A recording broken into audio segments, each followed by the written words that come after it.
Comment faut-il manger pour devenir musclé et surtout performer? Vous poussez au maximum votre action, vous squattez très lourd, mais votre balance affiche toujours le même poids, votre t-shirt reste aussi ample au niveau des épaules, c'est frustrant, non? Arrêtez de blâmer la génétique, la vraie raison, croyez-moi, c'est l'assiette. Aujourd'hui, je vous livre le plan nutritionnel qui va littéralement transformer un entraînement qui mène nulle part en une croissance musculaire visible et durable. On parle de résultats concrets de muscles qui se dessinent, 5 règles simples, zéro blabla inutile, juste ce que j'aurais aimé que l'on me dise quand j'ai commencé à galérer. Alors, prêt à changer la donne? En section numéro 1, définir votre objectif de perte de poids ou de prise de muscle. En premier lieu, ce qu'il faut faire, c'est un état de ton physique. Mais où en es-tu actuellement? Trop gras, trop sec, manque de force ou manque de force fonctionnelle? On a besoin de savoir exactement où tu en es parce que tous ces éléments vont te permettre d'orienter tes prochaines étapes. C'est essentiel de commencer par ça pour fixer un plan d'action clair. Mais ne t'inquiète pas, si tu as déjà cliqué sur cette vidéo, c'est que tu sais déjà à quoi ressemble ton physique et quelles sont tes lacunes. En section numéro 2, le surplus calorique maîtrisé. Ce qu'il faut bien comprendre, c'est que construire du muscle, c'est comme construire une maison. Il faut des briques et du ciment, donc des calories. Mais attention, pas n'importe laquelle. L'objectif n'est pas de manger à outrance, mais d'avoir un surplus calorique maîtrisé. Commencez par calculer votre métabolisme de base.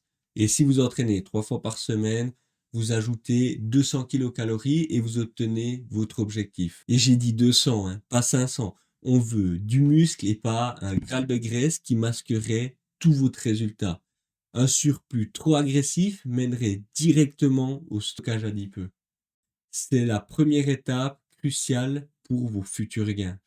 En section 3, là, on va attaquer le déficit calorique maîtrisé.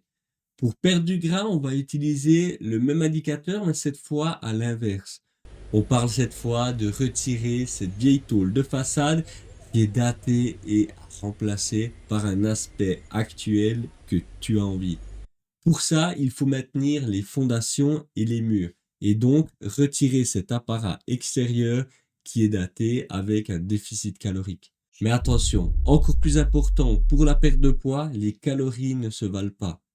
L'objectif n'est pas de manger 2 feuilles de salade, mais de manger à sa faim pour ne pas péter un câble. Commencez par calculer votre métabolisme de base et si vous entraînez 3 fois par semaine, ensuite vous retirez 200 kilocalories et vous obtenez votre objectif. Toujours 200 et pas 500. On veut garder notre muscle durement acquis et pas avoir un corps skinny fat qui t'envoie en dépression aussi sec. Parce que attention, un déficit agressif mène directement à la perte de muscle, car ton corps reçoit un choc trop important et réagit en grignotant ton muscle. La règle des protéines. Les muscles sont faits de protéines. Enfin, pas vraiment faits de protéines, je sais, mais je vulgarise un peu pour qu'on puisse passer au sujet important. Donc, logiquement, il faut manger assez d'acides aminés. Pour rappel, c'est ce qui construit une protéine. Donc, on en a besoin pour reconstruire et faire grossir ce muscle. De ce côté-là, la science est claire. 1,8 à 2 grammes de protéines par kilo de poids de corps suffisent amplement et inutile d'en manger des tonnes. Pour un homme de 70 kg, on parle de 126 grammes et on répartit ça intelligemment dans notre journée. Par exemple, un œuf apporte 6 grammes de protéines, 150 grammes de blanc de dinde, 35 grammes, 30 grammes de whey apporte 25 grammes de protéines. Il y a beaucoup d'aliments très riches en protéines qui sont de vrais game changers pour ton alimentation. Si le sujet vous intéresse, dites-le moi en commentaire et je vous ferai une vidéo dédiée à ce sujet. Mangez donc 3 portions d'environ 40 grammes de protéines et voilà, le compte y est. Je vous donne une petite astuce bonus fondamentale. On parle souvent que chaque repas principal doit contenir au moins 0,4 g par kilo pour déclencher la synthèse de protéines musculaires. Mais non, Non, non, non, non. laissez tomber absolument ces chiffres Parlez en journée complète. Si vous avez un emploi du temps chargé, faites en sorte d'être à votre quota à la fin de la journée. Et oubliez le mythe des 3 grammes par kilo, vos reins vous remercieront et votre portefeuille, croyez-moi aussi. Priorisez la source de protéines complète pour maximiser l'efficacité et c'est tout. Les glucides, votre carburant. Sans glucose, pas d'ATP, donc pas de rep explosif ni d'énergie pour vos entraînements intenses. Retenez que les glucides est votre carburant essentiel. Priorisez les sources à indice glycémique moyen à bas, celles qui libèrent l'énergie de manière progressive et constante. Par exemple, du riz complet, du quinoa, des patates douces, des flocons d'avoine. Et là, visez un objectif de 4 grammes par kilo pour débuter, soit 280 grammes pour un homme de 70 kilos. Consommez environ 60% de vos glucides aux alentours de vos entraînements. Par exemple, 80 grammes en pré-workout pour l'énergie et 80 grammes en post-workout pour recharger votre muscle. Le reste, vous le répartissez dans vos autres repas. Comme ça va remplir le glycogène musculaire sans saturer le foie et les limites de stockage adipeux. Et un petit plus, ajoutez une banane mûre post-entraînement. Son potassium va limiter vos crampes et relancer l'insuline anabolique. En section 4, les lipides pour vos hormones. La testostérone est fabriquée à partir du cholestérol, donc manger 0,8 g de lipides par kilo est absolument non négociable si vous voulez optimiser vos gains. Mais attention, la qualité prime sur la quantité. Pour ça, choisissez des graisses monoinsaturées. Excellent pour votre santé cardiovasculaire et vos hormones. Par exemple, avocat, une poignée d'amandes, une cuillère d'huile d'olive par repas. Tous ces éléments-là sont de très bonnes sources et n'essayez pas de supprimer absolument vos apports en graisse, mais gardez-les sous contrôle. Gardez au moins 10% de ces graisses saturées saines, jaune d'œuf, viande rouge maigre, beurre de cacahuète naturel. Ce combo va améliorer votre réponse hormonale et protéger vos articulations qui seront si sollicitées à l'entraînement. Par contre, faites attention, limitez les oméga 6 industriels, remplacez l'huile de tournesol par l'huile de colza pour l'assaisonnement, ou mieux encore, optez pour de l'huile d'olive. Vos membranes cellulaires deviendront plus sensibles aux messages anaboliques et croyez-moi, c'est un détail qui compte. Le timing des repas. Je sais que l'on dit que ça ne change rien, mais réfléchissez un instant. Vous pouvez avoir les meilleurs macros du monde, sans aucune structure, ils n'auront pas du tout les mêmes résultats. Votre corps a besoin d'un apport constant et régulier de nutriments. Mais attention, je ne veux pas dire par là qu'il faut manger toutes les 2 heures, mais bien qu'il ne faut pas laisser votre corps s'affamer, car là, vous allez direct aller exploser ce paquet de chips, et ça serait réduire tous vos efforts à néant. Pour remédier à ça, fractionnez en 4 à 5 apports nutritifs par jour. Ça peut être un repas ou alors un shaker de protéines avec des fruits, mais espacé d'environ 3 heures. Ça va vous permettre de maintenir un flux constant d'acides aminés. Et un petit tip supplémentaire, prenez 25 grammes de caséine ou de fromage blanc 0% avant de dormir. Cela va maintenir la synthèse protéique nocturne comme un goutte à goutte nutritif pour vos muscles. Ce que j'aime bien faire personnellement, c'est de garder un cottage cheese ou alors des œufs le soir pour avoir un bon apport en protéines et ça va améliorer la qualité de mon sommeil. Tu peux tester de ton côté et dis-moi en commentaire si c'est pareil pour toi ou si tu n'as aucun problème à dormir.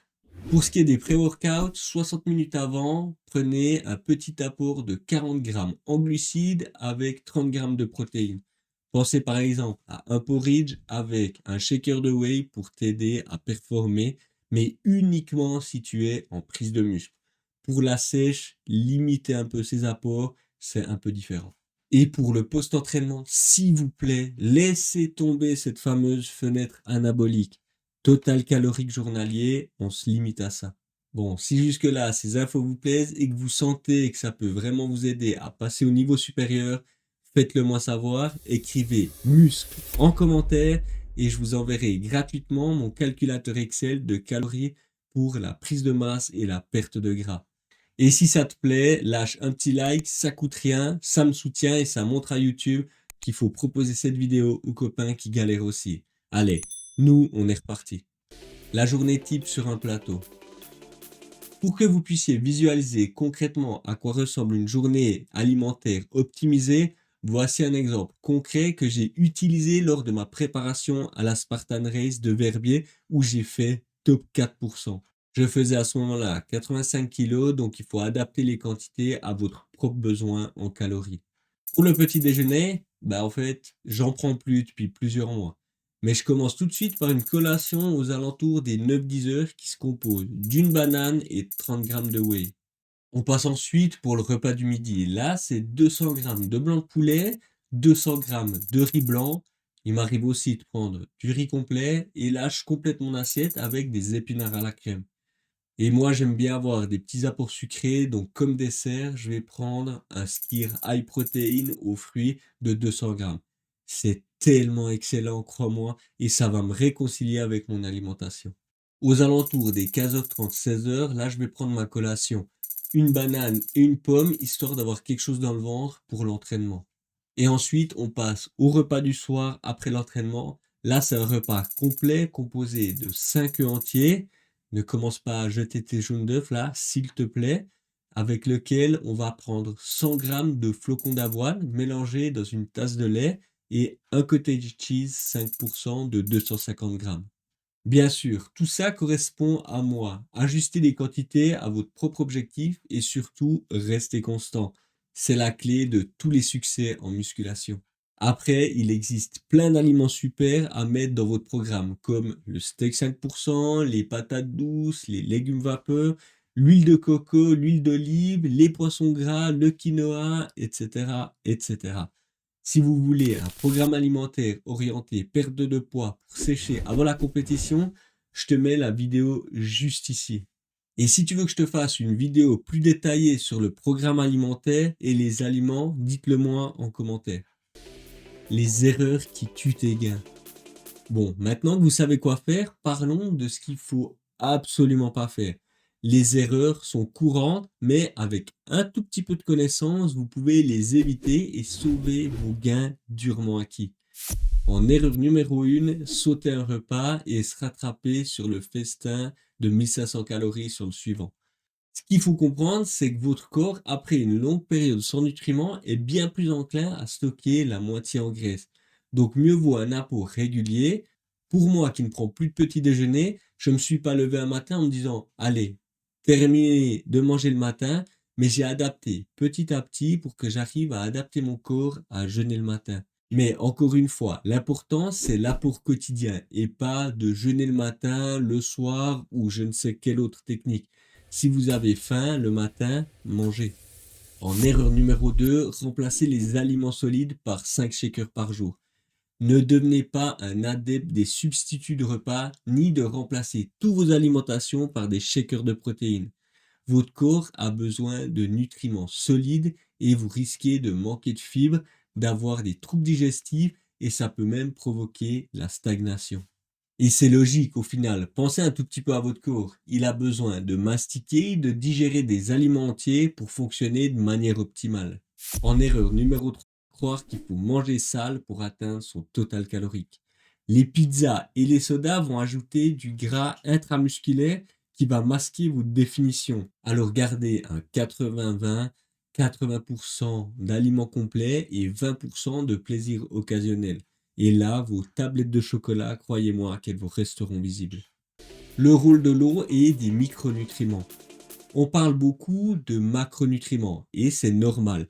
Mais ne tombez pas dans le piège de négliger les petits détails qui font toute la différence.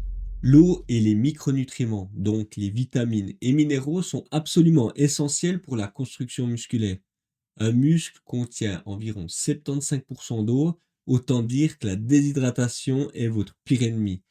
Buvez 40 ml par kilo, soit 2,8 litres pour un individu de 70 kg.